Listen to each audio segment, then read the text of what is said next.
Hi everyone, ক্লাসটা শুরু করি। হ্যাঁ, আমি আন্তরিকভাবে দুঃখিত যে তোমাদের আমি রেকর্ড ক্লাসটা লাইভ ক্লাসটা নেওয়ার কথা ছিল, আমি সেটা নিতে পারিনি।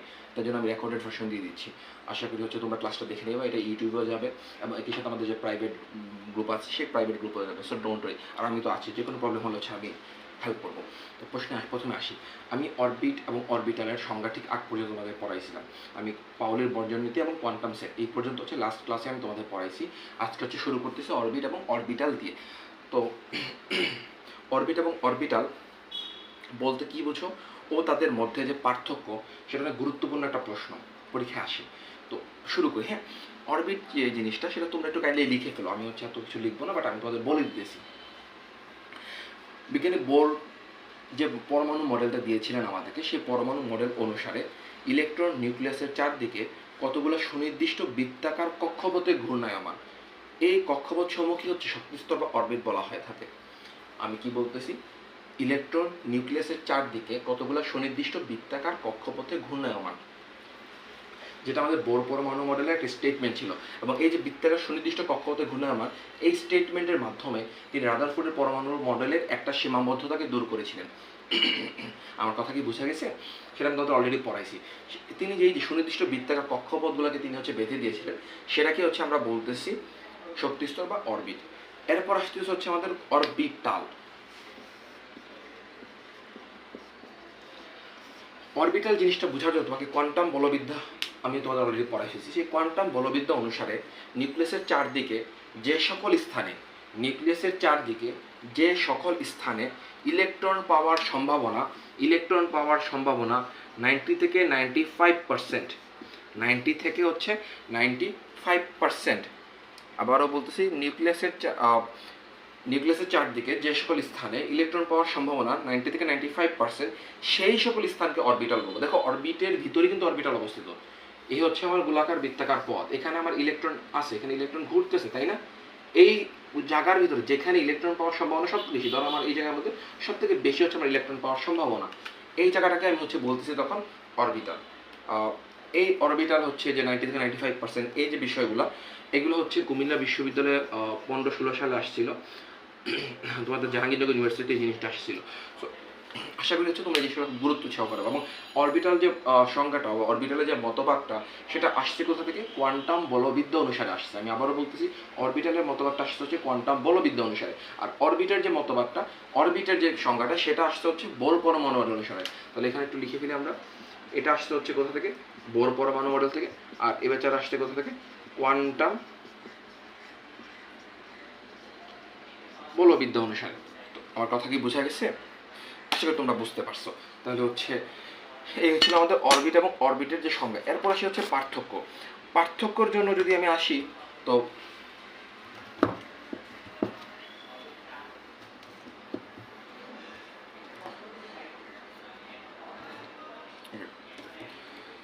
প্রথমে কি করবো আমরা? এখানে আমি লিখলাম অরবিট, এ আমার অরবিটাল। ওকে, দেন শুরু করি। দেখো, অরবিট আমি আগে বলছিলাম বৃত্তাকার পথে ইলেকট্রনের আবর্তনকে বোঝায়। কি বলছিলাম?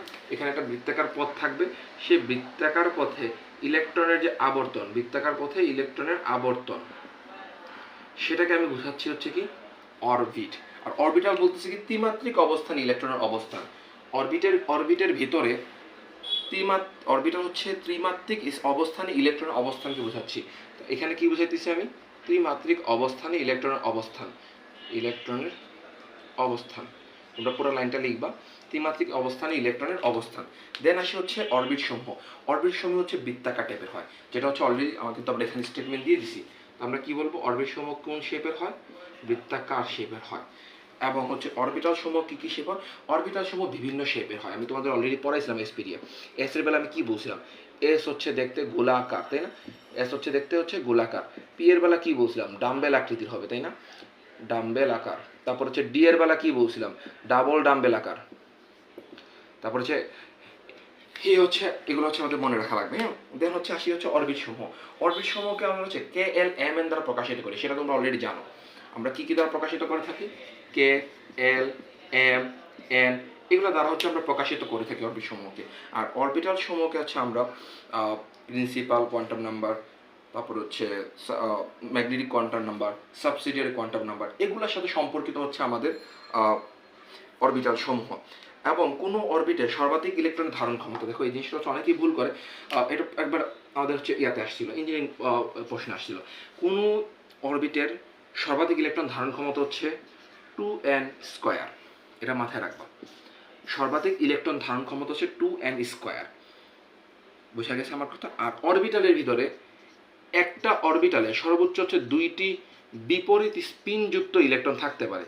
একটা অরবিটালে সর্বোচ্চ 2টা বিপরীত স্পিনযুক্ত ইলেকট্রন থাকতে পারে। আমার কথা কি বোঝা গেছে? আমি কি বলতে চাচ্ছি, অরবিট হচ্ছে বৃত্তাকার ইলেকট্রনের পথে আবর্তন, বৃত্তাকার KLMN, যেমন হচ্ছে ত্রিমাত্রিক অবস্থানে ইলেকট্রন অবস্থান হবে।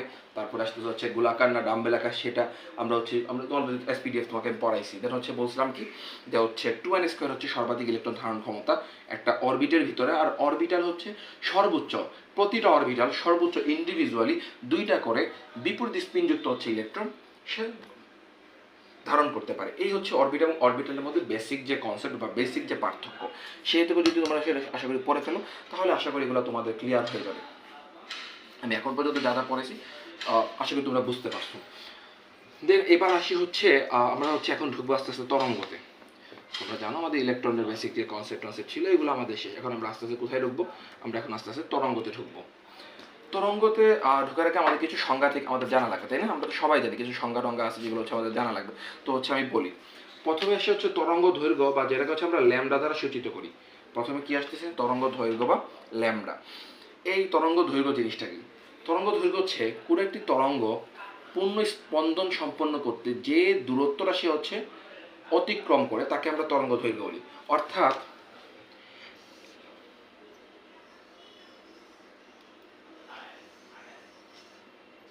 এই হচ্ছে আমার একটা কম্পাঙ্ক, হ্যাঁ গেছে। পূর্ণ স্পন্দন কতটুকু হবে? এইখান থেকে একবার আসছে, এইখান থেকে আরেকবার এইখানে গেছে, এইখান থেকে আরেকবার এইটুকু আসছে, এটাকে আমি ধরলাম পূর্ণ স্পন্দন। এইখান থেকে ধরে আমি এই পর্যন্ত হচ্ছে পূর্ণ স্পন্দন। তাহলে এই যে দূরত্ব রাশি অতিক্রম করছে এটাকে আমি বলতেছি হচ্ছে ল্যামডা। আমার কথা কি বোঝা গেছে? এইখান থেকে ধরে এই পর্যন্ত এসে আরেকবার এসে এই যে একটা সম্পূর্ণ করলো, এটাকে আমরা বলতেছি হচ্ছে পূর্ণ স্পন্দন। তাহলে এই যে দূরত্বটা সে দূরত্ব অতিক্রম করলো, এই জায়গাটাকে হচ্ছে আমরা বলতেছি হচ্ছে তরঙ্গ দৈর্ঘ্য বা হচ্ছে ল্যামডা বলতেছি। দেন আসি হচ্ছে কম্পাঙ্ক। কম্পাঙ্ক জিনিসটা কি? কম্পাঙ্ক দ্বারা বুঝাচ্ছি কোনো একটা তরঙ্গ 1 সেকেন্ডে যতগুলো পূর্ণ স্পন্দন সম্পন্ন করবে, এই যে একটা পূর্ণ স্পন্দন, এরকম 1 সেকেন্ডের ভিতরে যতগুলো সে পূর্ণ স্পন্দন সম্পন্ন করবে সেটাকে আমরা বলতেছি কি? কম্পাঙ্ক। এবং কম্পাঙ্ককে হচ্ছে আমরা নিউ দ্বারা সূচিত করে থাকি। তো কম্পাঙ্ককে আমরা কি দ্বারা সূচিত করে থাকি? আমরা নিউ দ্বারা সূচিত করে থাকি। ওকে, আগে আমরা এফ দ্বারা সূচিত করতে পারি, যে নিউ দ্বারা বর্তমানে করা হয়। তো কোনো একটা তরঙ্গ 1 সেকেন্ডে যতগুলা পূর্ণ স্পন্দন সম্পন্ন করে তাকে আমরা কি বলতেছি? কম্পাঙ্ক বলতেছি। দেন আসি হচ্ছে তরঙ্গ সংখ্যা বা নিউ বার।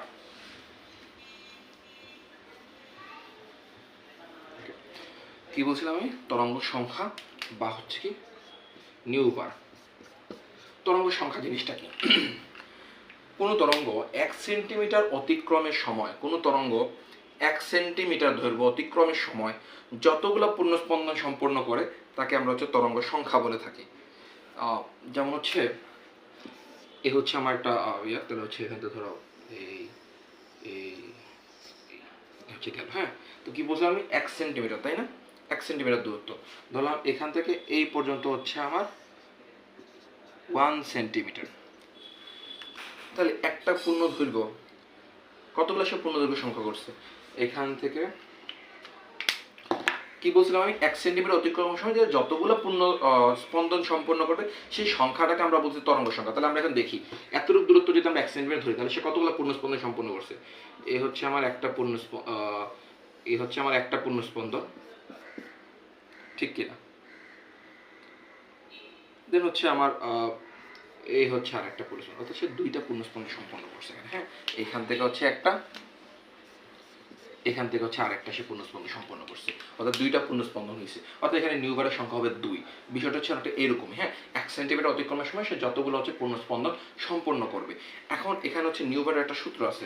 নিউবারের সূত্রটা হচ্ছে নিউবার ইকুয়াল টু 1/λ, এটা হচ্ছে সূত্র।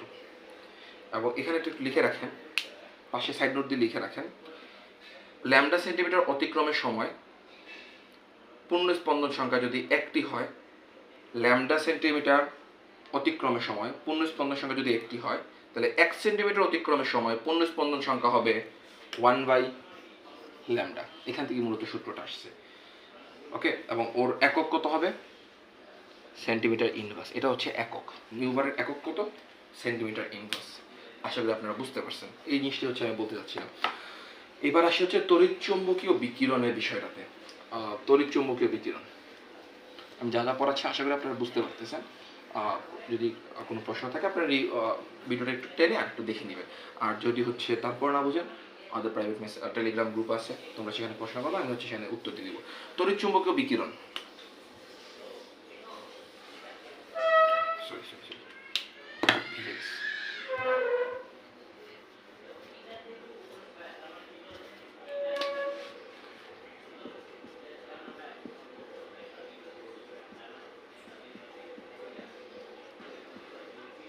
তড়িৎচুম্বকীয় বিকিরণ। হ্যাঁ, তড়িৎচুম্বকীয় বিকিরণ জিনিসটা কি?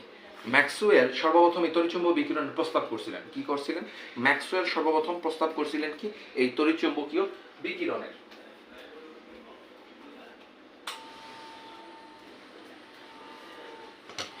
দৃশ্যমান আলো তড়িৎচুম্বকীয় বিকিরণ দ্বারা গঠিত হয়। আমি যে লাইনগুলো বলছি এগুলো খুবই ইম্পর্টেন্ট, এমসিকিউর জন্য খুবই গুরুত্বপূর্ণ। এই তড়িৎচুম্বক বিকিরণ যে প্রস্তাব সেটা সর্বপ্রথম করছিলেন কে? বিজ্ঞানী ম্যাক্সওয়েল। দৃশ্যমান আলো তড়িৎচুম্বকীয় বিকিরণ দ্বারা গঠিত হয়। এই তড়িৎচুম্বকীয় বিকিরণের একই তরঙ্গ দৈর্ঘ্য ও কম্পাঙ্ক সম্পন্ন একটি চৌম্বক ক্ষেত্র ও বিদ্যুৎ ক্ষেত্র রয়েছে। কি কি রয়েছে তাহলে আমি বলছি? একটা হচ্ছে চৌম্বক ক্ষেত্র রয়েছে, আর একটা হচ্ছে কি তড়িৎ ক্ষেত্র রয়েছে। এইটার ভিতরে কি কি সম্পন্ন? একই তরঙ্গ দৈর্ঘ্য সম্পন্ন ও একই কম্পাঙ্ক সম্পন্ন। আবারও বলতেছি, একই তরঙ্গ দৈর্ঘ্য সম্পন্ন, একই কম্পাঙ্ক সম্পন্ন একটি চৌম্বক ক্ষেত্র, একটি তড়িৎ ক্ষেত্র রয়েছে। তাহলে এবার আসি তার সংজ্ঞাটাতে একটু দেখি আমরা, তার সংজ্ঞাতে কি বলা হয়েছে। তড়িৎচুম্বকীয় সংজ্ঞাতে বলা হয়েছে, তড়িৎচুম্বকীয় বিকিরণ হলো একই তরঙ্গ দৈর্ঘ্য ও কম্পাঙ্ক সম্পন্ন। কি বলছি তাহলে আমি? একই তরঙ্গ দৈর্ঘ্য ও কম্পাঙ্ক সম্পন্ন পরস্পর লম্বভাবে অবস্থিত, পরস্পর লম্বভাবে অবস্থিত একটি বিদ্যুৎ ক্ষেত্র ও একটি চৌম্বক ক্ষেত্র, একটি বিদ্যুৎ ক্ষেত্র ও একটি চৌম্বক ক্ষেত্রর সমন্বয়ে শক্তির এক স্থান হতে অন্য স্থানে স্থানান্তর গমন। আবারও বলতেছি, তড়িৎচুম্বকীয় বিকিরণ হলো একই তরঙ্গ দৈর্ঘ্য, একই কম্পাঙ্ক সম্পন্ন, পরস্পর লম্বভাবে অবস্থিত একটি বিদ্যুৎ ক্ষেত্র ও একটি চুম্বক ক্ষেত্রের সমন্বয়ে শক্তির এক স্থান হতে অন্য স্থানে গমন। শক্তির এক স্থান হতে অন্য স্থানে গমন। তাহলে তড়িৎচুম্বকের চিত্রটা কেমন হবে একটু দেখি আমরা।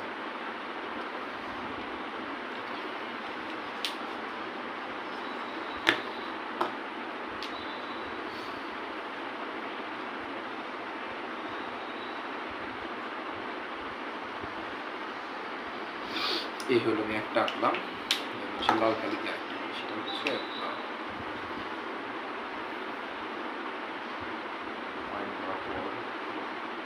এই পয়েন্ট, এই পয়েন্ট বরাবর হচ্ছে এই পয়েন্ট। ওকে, তাহলে সেগুলো আমি একটু ফিল আপ করে ফেলি, তাহলে হচ্ছে আপনাদের জন্য বুঝতে সুবিধা হবে।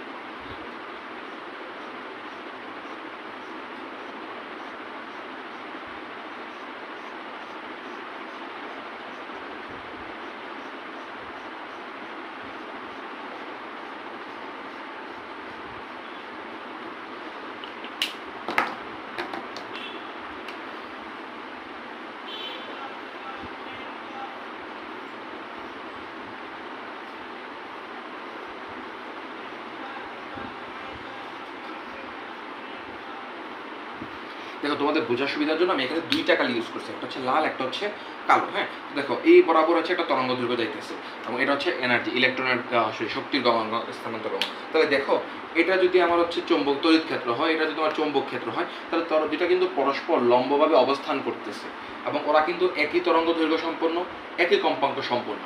বুঝা গেছে আমার কথা? এই হচ্ছে একটা তড়িৎচুম্বকীয় বিকিরণের একটা গ্রাফিক্যাল মানে 2D চিত্র আর কি। এটা কিন্তু 3D মূলত আমরা 2D ভাবে উপস্থাপন করছি জাস্ট মাত্র। তাহলে আসলে তোমরা জিনিসটা বুঝতে পারছো। এটাকে যদি আমরা বিদ্যুৎ ক্ষেত্র ধরি, এটা চৌম্বক ক্ষেত্র, যদি এটা চৌম্বক ক্ষেত্র ধরি তাহলে এটা হচ্ছে বিদ্যুৎ ক্ষেত্র। এবং ওরা কিন্তু পরস্পর দেখো, এই যে এই কোণটার মান কত, 90 ডিগ্রি না? তাহলে এই কোণটার মান কত, পরস্পরের সাথে কি 90 ডিগ্রি কোনো অবস্থান করতেছে না? এটাই হচ্ছে এখানকার বিষয়। তো আশা করি তোমরা হচ্ছে জিনিসগুলো বুঝতে পারছো। এগুলো কোনো আহামরি কোনো এটা কঠিন যে বিষয়টা এমন না।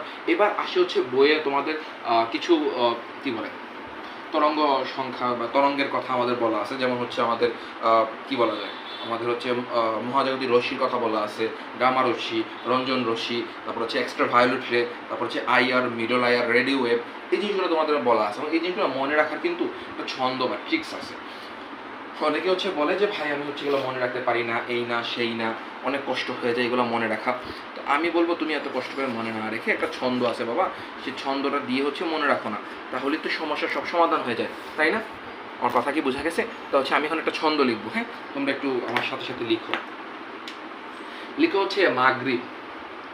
আমরা যারা মুসলিম আছি তারা হচ্ছে মাগরিব নামাজ চিনি, তাই না? মাগরিব নামাজ সন্ধ্যার সময় যে নামাজটা পড়া হয় আর কি আমাদের, মাগরিব। এখানে যেটা টান দেন,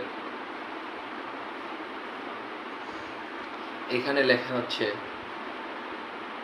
দৃশ্যমান, দেন লিখেন হচ্ছে ল্যামডা।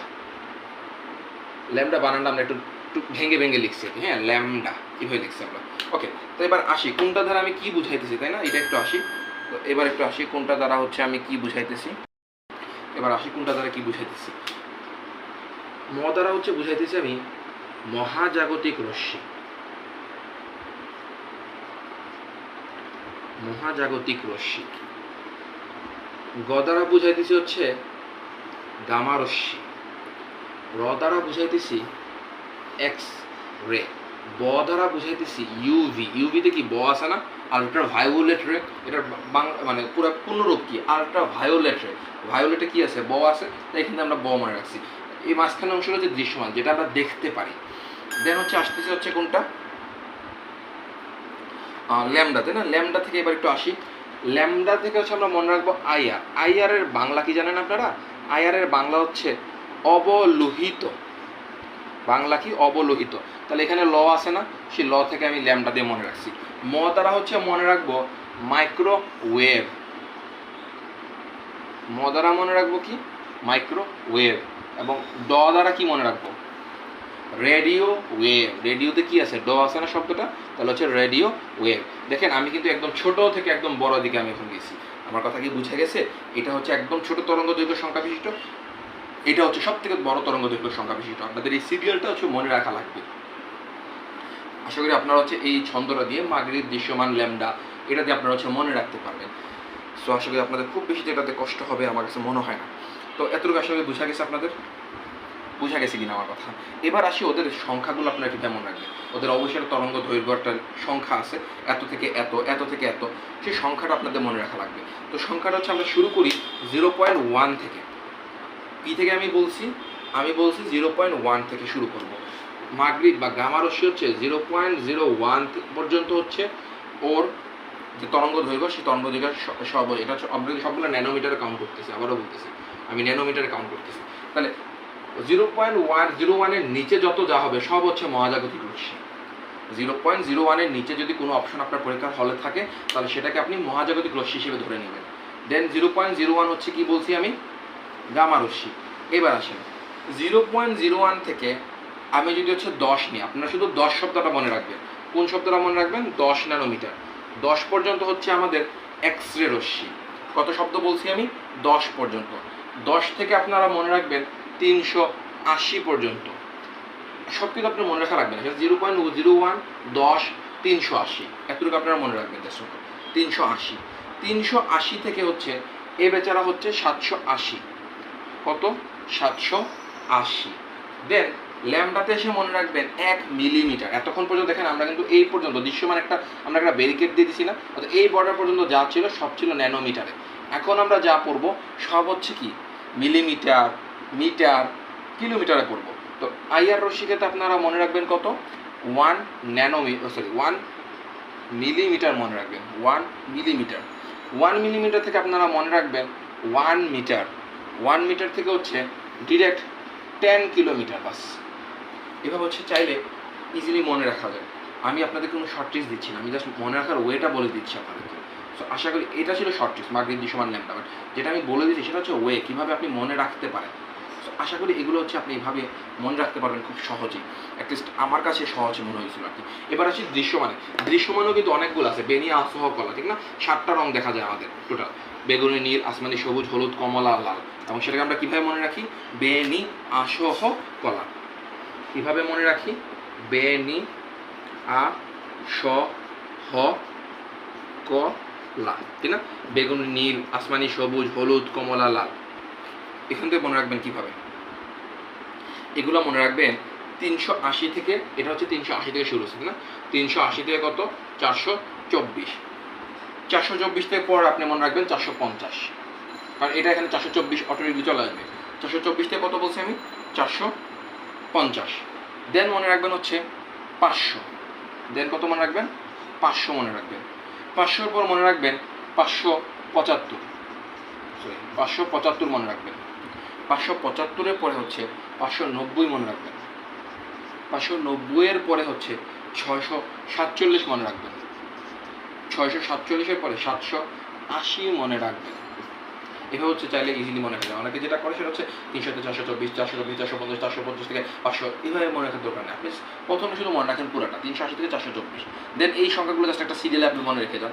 424, 450, 500, 575, 590, 647, 780, এইভাবে মনে রাখেন। তাহলে আমার কাছে মনে হয় বিষয়টা আপনাদের জন্য খুবই ইজিয়ার হয়ে যাবে। এবার আসি হচ্ছে আপনাদের পরীক্ষার, দেখেন কিছু জিনিসপত্র আছে এখানে, আমি দাগানো পিডিএফ অথবা দিয়ে দিচ্ছি আপনাদেরকে, সেখানে আপনারা একটু জিনিস দেখবেন। সেটা হচ্ছে কোন রশ্মি কী কী মেডিকেলীয় টার্নের কাজে ইউজ করা হয়, সেটা খুবই গুরুত্বপূর্ণ, এবং কত তরঙ্গ দৈর্ঘ্য, এটা হচ্ছে মনে রাখা লাগে, তাই না? তো প্রথমেই আসি হচ্ছে রেডিও ওয়েভের ক্ষেত্রে। প্রথমে আমি কোনটার কথা বলছি? প্রথমেই বলতেছি আমি কোনটা? রেডিও ওয়েভের ক্ষেত্রে। রেডিও ওয়েভের ক্ষেত্রে আমরা যেটা হচ্ছে জানি, আমরা দেখেন রেডিও ওয়েভের ক্ষেত্রে কিন্তু আলাদা করে মনে রাখা লাগছে। রেডিও ওয়েভ মানে রেডিও টেলিভিশন, এটাই তো, আর তো কিছু নেই, ঠিক না? রেডিও ওয়েভ আর হচ্ছে এমআরআই, শুধু এমআরআই যন্ত্রটা আপনাকে আলাদা করে মনে রাখা লাগবে। রেডিও ওয়েভ থেকে হচ্ছে কি বলছি আমি? রেডিও থেকে এমআরআইটাই শুধুমাত্র আপনি আলাদা করে মনে রাখবেন। আর রেডিও টেলিভিশন এটা রেডিও সিগন্যালের ভিতরেই পড়ে, এটা আপনারা জানেন। এবার আসছে হচ্ছে মাইক্রোওয়েভ শব্দটাতে। মাইক্রোওয়েভ শব্দটাতে কি কি আছে দেখেন? মাইক্রোওয়েভ শব্দটাতে MICROWAV, তাই না? মাইক্রোওয়েভ শব্দটা এটাই আছে। এমতে যদি আমি মোবাইল মনে রাখি, কোনো সমস্যা আছে? মোবাইল ফোনে কিন্তু মাইক্রোওয়েভ যেটা সেটা পাওয়া যায়। দেন এম থেকে কি আমি মাইক্রো ওভেন মনে রাখতে পারি না? মাইক্রো ওভেন মনে রাখা যায় কি না আমাকে একটু বলেন তো। এই আর থেকে হচ্ছে রাডার মনে রাখা যায় না? রাডারে কিন্তু হচ্ছে আমাদের মাইক্রোওয়েভ অঞ্চল দেখা যায়, রাডার। দেন ওয়েব না, ওয়েব থেকে আমি ওয়াইফাই মনে রাখতে পারি না? আমাদের যে ওয়াইফাইটা ইউজ করি আমরা, সেই ওয়াইফাইটা কিন্তু হচ্ছে মাইক্রোওয়েভ। তাহলে দেখছেন মাইক্রোওয়েভ শব্দটা দ্বারাই কিন্তু আপনি হচ্ছে এগুলো মনে রাখতে পারতেছেন। মোবাইল, মাইক্রোওয়েভ, ওভেন, তারপর হচ্ছে আপনাদের রাডার, ওয়াইফাই মনে রাখা যাইতেছে কিন্তু ইজিলি। দেন আসে অবলোহিত অঞ্চল, তাই না? অবলোহিত অঞ্চল, অবলোহিত অঞ্চল মানে হচ্ছে আইআর, তাই তো? আইআরটা মনে রাখবেন হচ্ছে ফেরারি দ্বারা। ফেরারি কি একটা কারের নাম না? ফেরারি। আইআর হচ্ছে কি? ফেরারি শব্দটা দ্বারা হচ্ছে মনে রাখবেন। কিভাবে মনে রাখবেন? এফ দ্বারা হচ্ছে ফিজিওথেরাপি। আমরা জানি ফিজিওথেরাপি বানা হচ্ছে PHY দিয়ে, তাই না? এখন কথা হচ্ছে, আপনি যদি ভুল থেকে, আমি কথা বারবারই বলি তোমাদের ক্লাসে, দাগ থেকে যদি ভালো কিছু হয় দাগই ভালো, তার মানে ভুল থেকে যদি ভালো কিছু মনে রাখা যায় তাহলে ভুলই ভালো। আমার ফিজিওথেরাপি বানানটা আমি দিয়ে মনে রাখলাম, বা এফ দিয়ে মনে রাখলাম, PHY। পরীক্ষা হলে আবার ভুল লিখেন না, যাই হোক। এফ দ্বারা কিন্তু ফাইবারও হয়। এফ দ্বারা কি হয়? ফাইবার শব্দটাও কিন্তু আমার এফ দ্বারা হয়ে যেতেছে। তারপর কি বলছিলাম? ফেরারি, আর আছে, তাই না? আর দ্বারা কি আমরা রিমোট কন্ট্রোল মনে রাখতে পারি না? রিমোট, আমাদের রিমোট কন্ট্রোল করি টিভিতে বা এসিতে, সে আরটাও কিন্তু হচ্ছে আমাদের রিমোট কন্ট্রোল। সে রিমোট কন্ট্রোলটা কিন্তু হচ্ছে আমাদের আইআর রশ্মি। সো আশা করি হচ্ছে এগুলো হচ্ছে আপনারা মনে রাখতে পারবেন। হ্যাঁ, এতটুকু হচ্ছে দরকার ছিল আমাদের। অ্যান্ড দেন তো আর বাকি অঞ্চলগুলো সেগুলো সবাই জানে। গামা রশ্মিতে ক্যান্সার, এক্সরেতে হচ্ছে নর্মাল চিকিৎসার প্রতিচ্ছবি, আর দৃশ্যমান অঞ্চল তো ফটোসিনথেসিস হ্যান ত্যান কাজ করে, সেটা আমরা সবাই জানি। সেগুলো হচ্ছে আলাদা করে আসলে আর আমি পার্সোনাল মনে করি না যেগুলোর দরকার আছে বলার।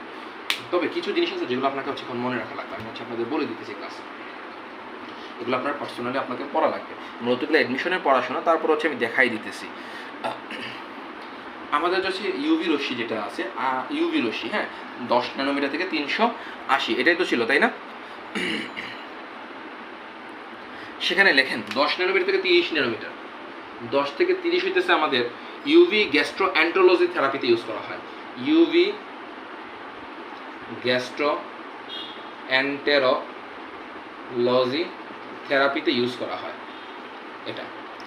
এই ইউভি রশ্মির ভিতরে তো 10 থেকে হচ্ছে 380 তাই না? সেই 380 ভিতরে 10 থেকে 30 পর্যন্ত যে অংশটুকু সেটা আমাদের কোথায় ইউজ করা হয়? ইউভি গ্যাস্ট্রোএন্টারোলজি থেরাপিতে ইউজ করা হয়। দেন আসি হচ্ছে 240 থেকে 280 জীবাণু নাশক কাজে ইউজ করা হয়। 240 থেকে কত বলছি? 280 জীবাণু নাশক কাজে ইউজ করা হয়, জীবাণু নাশক কাজে ইউজ করা হয়। দেন 200 থেকে 400 কি কাজে? ড্রাগ শনাক্তকরণ কাজে ইউজ করা হয়। ড্রাগ শনাক্তকরণ, যেমন দেখেন 200 থেকে 400 থেকে কি ডাবল হয়েছে না? ডাবল মানে 2 গুণ হয়েছে না? ডবলে কি ড থেকে কি ড্রাগ, মনে রাখা যাবে। এগুলো কোনো ব্যাপার না, আমি মনে করি না এগুলো আহামরি কোনো ব্যাপার।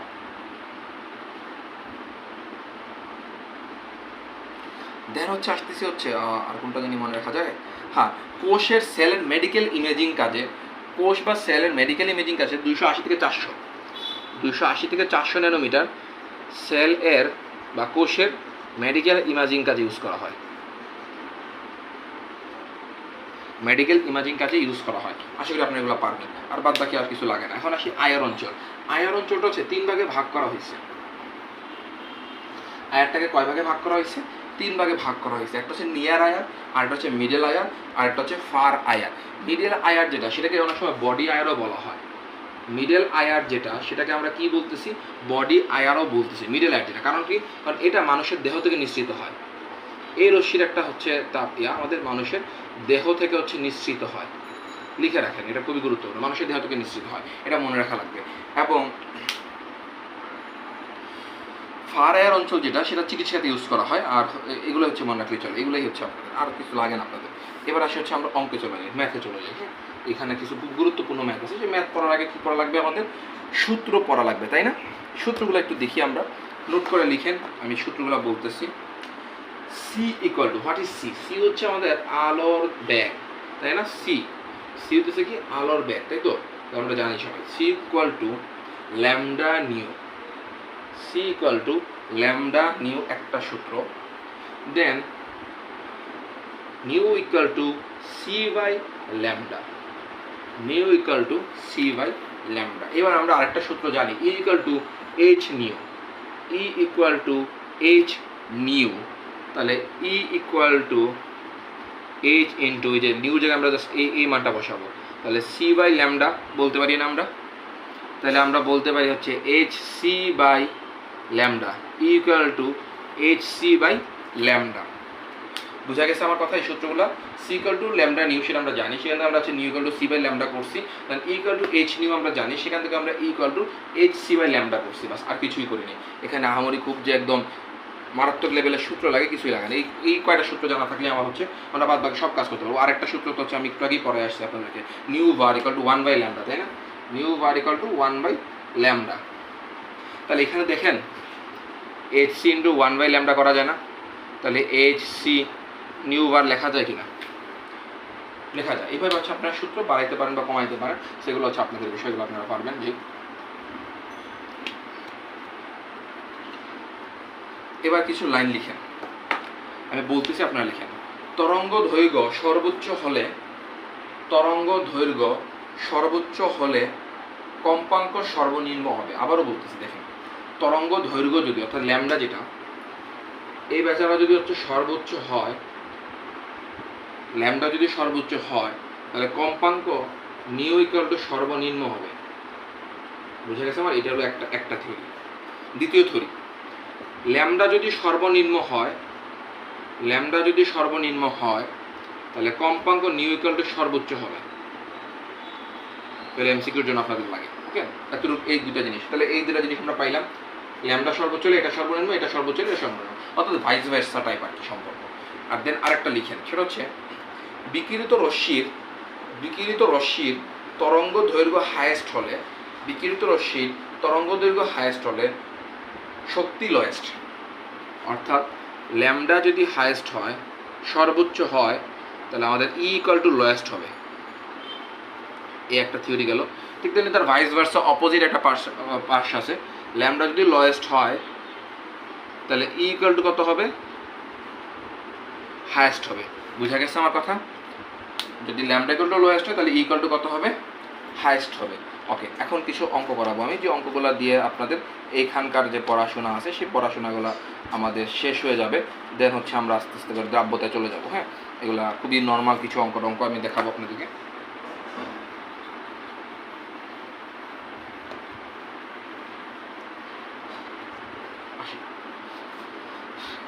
একটা প্রথমে একটা এমসিকিউ দিই। হ্যাঁ, এমসিকিউটা হচ্ছে প্রথমে কি দিই, একটা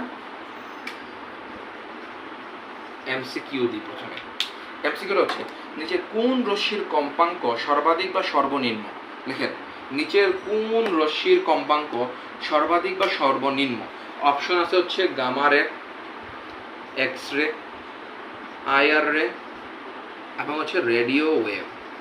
প্রশ্ন কি ছিল? কম্পাঙ্ক সর্বনিম্ন বা সর্বাধিক। হ্যাঁ, দুইটাই আপনাকে বের করা লাগবে। তো দেখেন, কম্পাঙ্ক সর্বোচ্চ হবে, এখানে সবচেয়ে কম তরঙ্গ দৈর্ঘ্য কার? গামার 0.1 ছিল আমাদের, তাহলে এই বেচারা হবে হাইয়েস্ট কম্পাঙ্ক।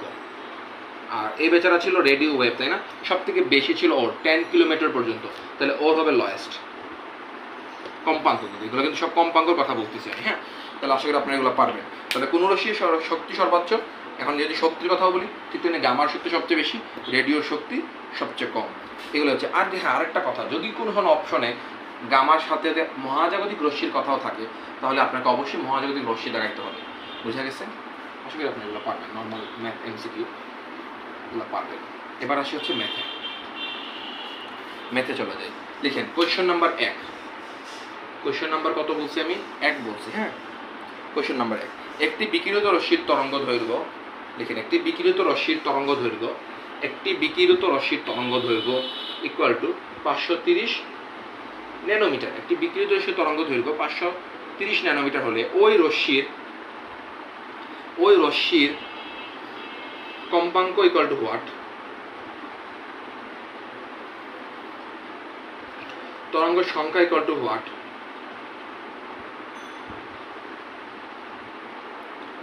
শক্তি ইকুয়াল টু হোয়াট? বর্ণ নির্ণয় করতে বলছে তোমাকে। কি বলছে? বর্ণ নির্ণয় করতে। অর্থাৎ এটা কালারটা কি হবে? এটা যদি দৃশ্যমানের ভিতরে পড়ে তাহলে হচ্ছে অবশ্যই দৃশ্যমানের ভিতরেই পড়ছে। তরঙ্গ দৈর্ঘ্য যেহেতু 530, হ্যাঁ 530 তো আমাদের অবশ্যই দৃশ্যমানের ভিতরে, সেটা বর্ণ নির্ণয় করতে বলছে। তো দেখেন আমরা কিভাবে করব। এগুলো হচ্ছে আমি আর করাবো না, এগুলো মুখোমুখি আমি বলে দিতেছি। প্রথমে কত বলছে? 530 ন্যানোমিটার, তাই না? তাহলে হচ্ছে তরঙ্গ দৈর্ঘ্য সমান 530 ন্যানোমিটার। আমরা জানি নিউ ইকুয়াল টু কি? একটু আগে পড়াইছিলাম। নিউ ইকুয়াল টু কি বলছিলাম? সি বাই ল্যামডা পড়ছিলাম না আমরা? হ্যাঁ, সি বাই ল্যামডা। তাহলে হচ্ছে কত হবে? 3 × 10⁸ ms ইনভার্স 1, তাই না? এখন দেখো এটা কিন্তু ন্যানোমিটার আছে, তার আমাকে এটা মিটারে কনভার্ট করতে হবে। মিটারে কনভার্ট করবো কি করবে? জাস্ট 530 × 10⁻9 দিয়ে দিবা, বাস। তাইলে হচ্ছে আমাদের হয়ে যাবে। 10 কত দিব? 9 দিব। তাইলে হচ্ছে আমার কত হবে? ন্যানোমিটার থেকে আমার মিটারে কনভার্ট হয়ে যাবে। এখন ক্যালকুলেশন করবা, ক্যালকুলেশন করে যে মানটা আসবে সে মানটা হচ্ছে সেকেন্ড ইনভার্সে আসবে। কিন্তু আবারও বলতেছি, মিটারে কাটা যাবে, আসবে সেকেন্ড ইনভার্স। সেকেন্ড ইনভার্সে মানই হইতেছে কি? হার্জ। ওকে, এটা তো জানো এটলিস্ট না? সেকেন্ড ইনভার্স মানই হচ্ছে কি? হার্জ।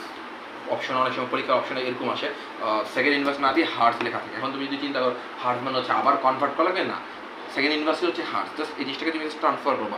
উত্তরটা কিন্তু তোমরা বের করবা, বের করে হচ্ছে নোট অবশ্যই গ্রুপে সাবমিট করবা, তাহলে হচ্ছে আমি দেখে নিব। দেন এই একটা প্রশ্ন গেল আমাদের কম্পাঙ্ক শেষ। এখন হচ্ছে তরঙ্গ দৈর্ঘ্য সংখ্যা, না? তরঙ্গ দৈর্ঘ্য সংখ্যা জানি আমরা কীভাবে শিখছিলাম? হ্যাঁ, 1/λ, ঠিক না? তরঙ্গ দৈর্ঘ্যের সূত্র কী ছিল? 1/λ ছিল। কিছুই করবো না, সেন্টিমিটার নিতে হবে। এখন দেখো 530 ন্যানোমিটার আছে, সেটাকে কিসে নিতে হবে? সেন্টিমিটার নিতে হবে। তাহলে 1/530 ন্যানোমিটারে দেখো 1 ন্যানোমিটার থেকে আমি যদি হচ্ছে 1 মিটার কনভার্ট করি তাহলে 1 10⁻9 দিতেছি, না? তাহলে আমি যদি এখন সেন্টিমিটারে যাই তাহলে হচ্ছে 10⁻7 গুণ দিব। তাহলে কত দিব? 10⁻7। যেটা আসবে সেটাই হচ্ছে আমাদের তরঙ্গ সংখ্যা। এটাও আসলে তোমরা পাবা। দুইটা প্রশ্নের উত্তর আমাদের গেল। এবার আসে হচ্ছে শক্তি নির্ণয়, তাই না? H new.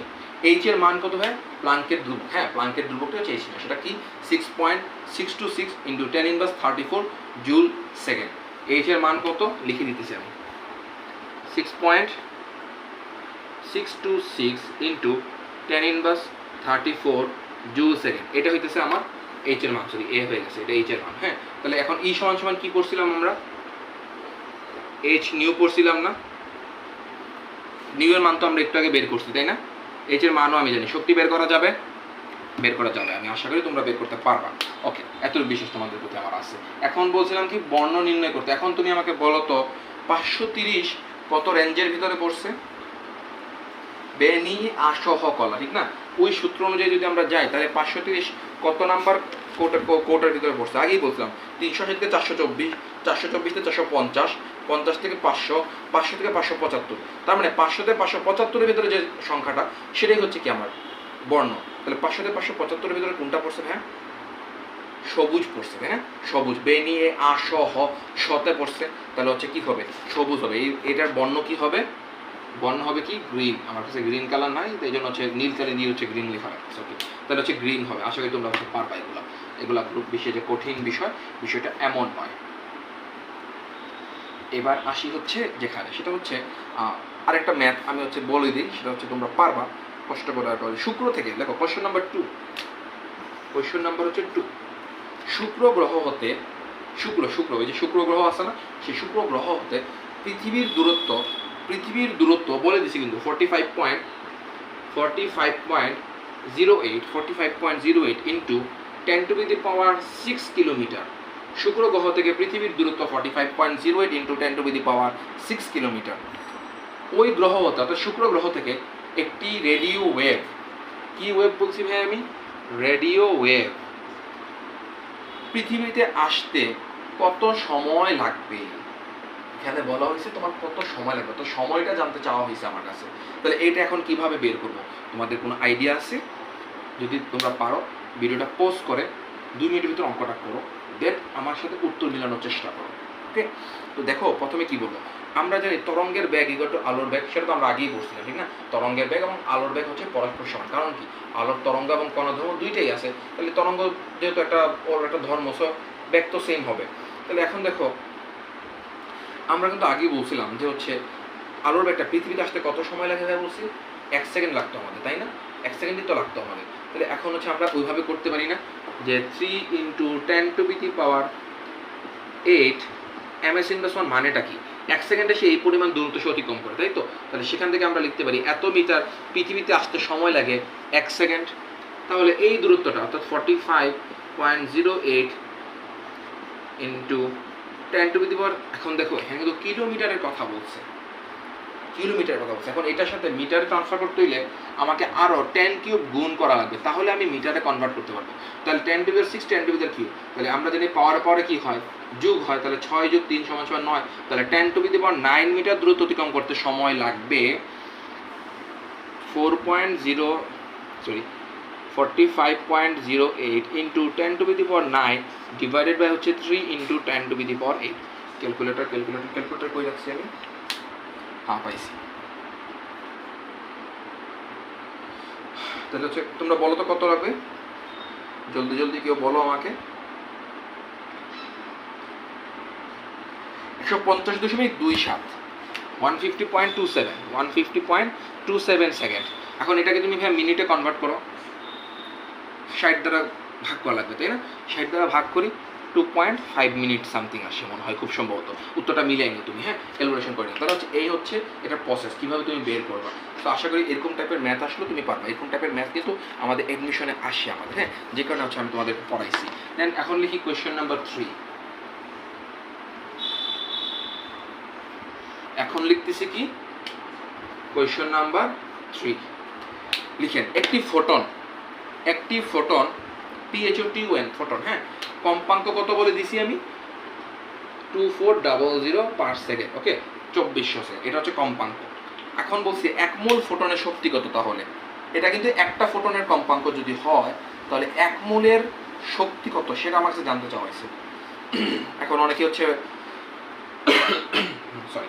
অনেকে হচ্ছে বলতে পারো যে হচ্ছে এটা কীভাবে করবো না করবো, বল দিছে আমাকে একটা, সেখান থেকে আমাকে 1 মোল বের করে দেবে। বিষয়টা একটু জটিলভাবে চিন্তা করা, বিষয়টা ইজিভাবে চিন্তা করা লাগবে আমার, কী করা লাগবে, ইজিভাবে চিন্তা করা লাগবে। তো আমরা লিখি, হ্যাঁ আমরা জানি একটি ফোটনের শক্তি সমান সমান কত যেন বলছিলাম আমরা, ইকুয়াল টু এইচ নিউ। এই সূত্রটা আমরা পড়ছিলাম না ভাইয়া, ইকুয়াল টু এইচ নিউ। এখন বলছে কত, 1 মোল, 1 মোলের চাইছে তাই না। 1 মোল সমান সমান কি আমরা জানি না কত, 1 মোল সমান সমান কত, 6.023 ইন্টু 10 টু দি পাওয়ার 23 না। 1 মোল সমান সমান কত, 6.023 ইন্টু 10 টু দি পাওয়ার 23, এটাই তো এন এ না, এটার মান কি অ্যাভোগাড্রোর সংখ্যা না। তাহলে এখন কি করব আমরা, just E equal two N A into H new দিব। এন এর মানও আমি জানি, এইচ এর মান আমি জানি 6.626 into 10 inverse 34 joule second. New এর মানও আমি জানি, জাস্ট মান বসাই দিব, মান বসায় কত আসে সেটা কমেন্ট করে দিব আমাকে, হ্যাঁ কত হচ্ছে উত্তর, আমি হচ্ছে কমেন্টে রিপ্লাই দিব, এবং সেটাই হচ্ছে আমার শক্তি। খুবই ইজি কিন্তু ম্যাথ, তাই না, কিন্তু অনেক কঠিনভাবে আমরা চিন্তা করি সবসময়, যে কারণে হচ্ছে আমাদের কাছে কঠিন মনে হয়। ওকে, এবার আসি হচ্ছে আরেকটা প্রশ্ন, সেটা হচ্ছে লাল বর্ণের আলো বলে দিছে, সবুজ বর্ণের আলোর তরঙ্গ দৈর্ঘ্য বলে দিছে। বলছে আলোদের মধ্যে কোনটি ফোটনের শক্তি সব থেকে বেশি হবে, কোনটি শক্তি সব থেকে বেশি হবে। এখন আমার কাছে মনে হয় না যে এটা বের করার জন্য তোমাকে রকেট সায়েন্স জানা লাগবে, জাস্ট একটাই সূত্র, ই equal to h new. New এর মান তো বলে দেওয়া নাই, কত কি বলে দেওয়া আছে, ল্যামডার মান বলে দেওয়া আছে। তাহলে H into C by lambda, একবার রেডের জন্য বের করবা, একবার গ্রিনের জন্য বের করবা, তাহলে হচ্ছে তুমি পেরে যাবে আনসার। তাহলে কোয়েশ্চনটা আমি লিখে দিই, তোমরা এটা করবা, করে হচ্ছে উত্তর কমেন্টে জানাই দিও, বা হচ্ছে গ্রুপে সাবমিট করিও, আমাদের এডুকেশন অফিসিয়াল ফেসবুক গ্রুপে। আর আমার পেইড ব্যাচের স্টুডেন্ট যারা, তোমরা তো সাবমিট করবে বাবা, তোমরা সাবমিট না করলে তো হচ্ছে পরীক্ষার সময় আমি দেখে নিব। ওকে, তোমাদের যদি পরীক্ষা হবে তখন হচ্ছে দেখা যাবে। ওকে, আচ্ছা যাই হোক, তো কি বলছিলাম, একটি লাল তাই না, রেডের তরঙ্গ দৈর্ঘ্য আমি বলে দিছি 7500 অ্যাংস্ট্রম, 7500 অ্যাংস্ট্রম। আর গ্রিনের আমি বলে দিছি 5200 অ্যাংস্ট্রম। তাহলে হচ্ছে কত হবে শক্তি, কার শক্তি সব থেকে বেশি। এখন তোমরা বলতে পারো ভাই অ্যাংস্ট্রম থেকে আমরা কিভাবে হচ্ছে মিটারে কনভার্ট করব, কিছুই না, জাস্ট tan ইনভার্স দিবা, সরি tan ইনভার্স 10 দিবা, tan ইনভার্স 10 দিবা, তাহলেই হচ্ছে হয়ে যাবে। বুঝে গেছে আমার কথা, আশা করি এগুলো তোমরা পাবা, এগুলো বেশিতে কঠিন কিছু আহামরি বিষয়গুলো এমন না। ওকে, তাহলে কোশ্চেন নাম্বার 4ও কিন্তু আমাদের শেষ। এবার হচ্ছে একটা প্রশ্ন, কোশ্চেন নাম্বার 5, সেখানে বিকিরণের কম্পাঙ্ক বলে দেওয়া আছে, তরঙ্গ সংখ্যা নির্ণয় করতে বলছে। এটা তো একদম ইজি, তোমাকে প্রথমে ল্যামডা নির্ণয় করতে হবে, যে তোমার সি এর মান তুমি জানো 3 × 10⁸, তুমি নিউ এর মানও জানো, কারণ তোমাকে বলে দিচ্ছে কত কত বলছে 89.8 মেগা হার্জ বলে দিচ্ছে। মেগা মানে কত সেটা যদি তুমি না জানো তাহলে কিন্তু হচ্ছে না। ওকে, মেগা মানে 10⁶, তাহলে হচ্ছে 89.8 মেগা হার্জ বলে দিচ্ছে। তাহলে আমরা সি ইকুয়াল টু আমরা কি জানি, ল্যামডা বাই নিউ, সেখান থেকে হচ্ছে আমি ল্যামডার মান বের করতে পারবো, সি বাই নিউ দিয়ে বের করতে পারবো। দেন হচ্ছে আমরা জানি 1 বাই ল্যামডা সমান সমান নিউ ভার, তাই না। তাহলে কিন্তু ইজিলি বের করা যাচ্ছে এটাকে। সো আমি আশা করি এগুলো তোমরা পারবা। তাহলে কোশ্চেন নাম্বার 5 এর প্রশ্নটা লিখছো, একটি বিকিরণের কম্পাঙ্ক 89.8 মেগা হার্জ হলে তার তরঙ্গ সংখ্যা কত, সেটা তোমাকে নির্ণয় করতে বলছে। আশা করি তুমি এগুলো পারবা, এগুলো খুব যে কঠিন কিছু বিষয়টা এমন নয়। এবার আসি একদম শেষ প্রশ্নে, এটা রাজশাহী বোর্ডের একটা প্রশ্ন, খুবই শেষ প্রশ্ন এটা আমাদের, সেটা লিখেন।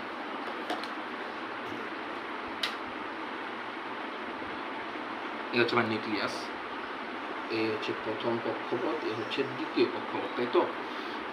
এখান থেকে হচ্ছে এই দিক বরাবর গেছে, এখান থেকে হচ্ছে এই দিক বরাবর আসছে আর কি। এটা যদি হচ্ছে E1, এটা E1 হলে এটা হচ্ছে E2। ওকে, দেখেন রাজশাহী বোর্ডের প্রশ্ন বলছে পারমাণবিক মডেলটিতে, প্রশ্ন লিখেন, পারমাণবিক মডেলটিতে ইলেকট্রন স্থানান্তরের সময় ইলেকট্রনের শক্তি 2.32 ইন্টু 10⁻18 জুল হলে বিকিরিত রশ্মির তরঙ্গ দৈর্ঘ্য কত। অর্থাৎ ল্যামডা ইকুয়াল টু হোয়াট আমাকে জানতে চাইছে। আমাকে কি বলে দিছে, বলছে এই মডেলটাতে ইলেকট্রন এই তো এখান থেকে এখানে যাওয়ার সময়, এখান থেকে এখানে আসার সময় শক্তি কত খরচ হয়, বা কী পরিমাণ শক্তি আমাদের বিকিরিত হয়, সেটা হচ্ছে 2.32 × 10⁻18 জুল। তাহলে হচ্ছে বিকিরিত রশ্মির তরঙ্গ দৈর্ঘ্য কত, বিকিরিত যে রশ্মি সেটা তরঙ্গ দৈর্ঘ্য মানে জানতে চাওয়া হয়েছে। তাহলে আশা করি সেটা কীভাবে করবে, তাই না? যারা পারো তারা ট্রাই করো, আর যারা পারবে না তারা হচ্ছে আমার থেকে দেখো। হ্যাঁ, এখানে হচ্ছে আমি সবগুলোর মান লিখবো। ইকুয়াল টু দেওয়া আছে আমার, সি এর মান আমি জানি 3 × 10⁸ ms/1, এইচ এর মানও তো আমি জানি, ঠিক না? এবারে লিখলাম। এখন আমরা জানি we know that E equal two কি, এইচ নিউ না, ই ইকুয়াল টু এইচ নিউ। তাহলে ই ইকুয়াল টু সেখান থেকে আমরা বলতে পারি না hc/λ, hc/λ বলতে পারি না আমি। এখান থেকে কি আমি ল্যামডা সমান সমান হচ্ছে hc/e বলতে পারি কিনা, এটি হচ্ছে সূত্র। এখন তুমি এখানে এইচ এর মান বসাবা, সি এর মান বসাবা, নিচে শক্তির মান বসাবা, বাস আমার যে মানটা আসবে সেটাই হচ্ছে আমার বিকিরিত রশ্মির তরঙ্গ দৈর্ঘ্য। আশা করি তোমরা বের করতে পারো। উত্তরটা হচ্ছে আমি বলে দিচ্ছি, উত্তর হবে 85.68 ন্যানোমিটার, 85.68 ন্যানোমিটার। এই হচ্ছে আমার এই প্রশ্নের উত্তর এবং এটার হচ্ছে প্রসেস। তো আশা করি তোমাদের হচ্ছে এতটুকু পর্যন্ত আজকে আমার পড়ানোর টপিক ছিল এবং এতটুকু পর্যন্ত আমি পড়াইছি। নেক্সট ক্লাস থেকে তোমাদেরকে আমি হচ্ছে কী বলে বর্ণালী হালকা একটু আছে, বর্ণালী একটু পড়াবো, দেন বর্ণালীর 2-1টা ম্যাথ আছে, সেই বর্ণালী ম্যাথটা পড়ানোর পরে আমি দ্রাব্যতাতে যাব ইনশাআল্লাহ। দ্রাব্যতা পড়ানোর পরে হচ্ছে আয়ন শনাক্তকরণের তথ্য আর ক্রোমাটোগ্রাফিটা একদিন লাগবে সর্বোচ্চ। সো দেন শেষ। অর্থাৎ আমার টোটাল হচ্ছে আমি বলছিলাম 6 থেকে 8 ক্লাস লাগবে আমার। তো তার মধ্যে হচ্ছে আজকে একটা ক্লাস চলে গেল, এর আগে তো আরও 2টা ক্লাস করেছি, আজকে নিয়ে হচ্ছে আগে 3টা ক্লাস করেছি, আজকে নিয়ে হচ্ছে 4টা ক্লাস, আরও হচ্ছে লাগবে আমাদের 4 ক্লাসের মতো। তাহলে হচ্ছে আমাদের এই চ্যাপ্টার আলহামদুলিল্লাহ সম্পূর্ণভাবে শেষ হবে। সো আশা করি আমার অ্যাডমিশন আমার একাডেমিক ব্যাচের স্টুডেন্টরা, হেডলার্স একাডেমিক সাইকেল 1.1 এর স্টুডেন্টরা, তোমরা ক্লাসটা সবাই রেগুলারভাবে করবা। আমি আন্তরিকভাবে দুঃখিত, আমি আসলে ফেনে যেতে পারি, আমরা সবাই জানো অলরেডি। আমরা হচ্ছে একবার হচ্ছে বাউন্ডারি গিয়েছিলাম, তো আবার ফেনে যেতে পারছি, সেখানে আমি হচ্ছে লাইভ ক্লাসটা নিতে পারতেছি না আজকে রাত্রেবেলা। তো এখন হচ্ছে রেকর্ড করে ফেললাম, তোমরা সবাইকে হচ্ছে আন্তরিকভাবে দুঃখিত আমি লাইভ ক্লাস নিতে না পারার জন্য। তো রেকর্ডটা হচ্ছে সবাই করে ফেলবা এবং হচ্ছে গ্রুপের নোট সাবমিট করে দিবা। ইনশাআল্লাহ হচ্ছে দেখা হচ্ছে আবারও তোমাদের সাথে। ততক্ষণ পর্যন্ত ভালো থাকবা। ওকে, আল্লাহ হাফেজ সবাই।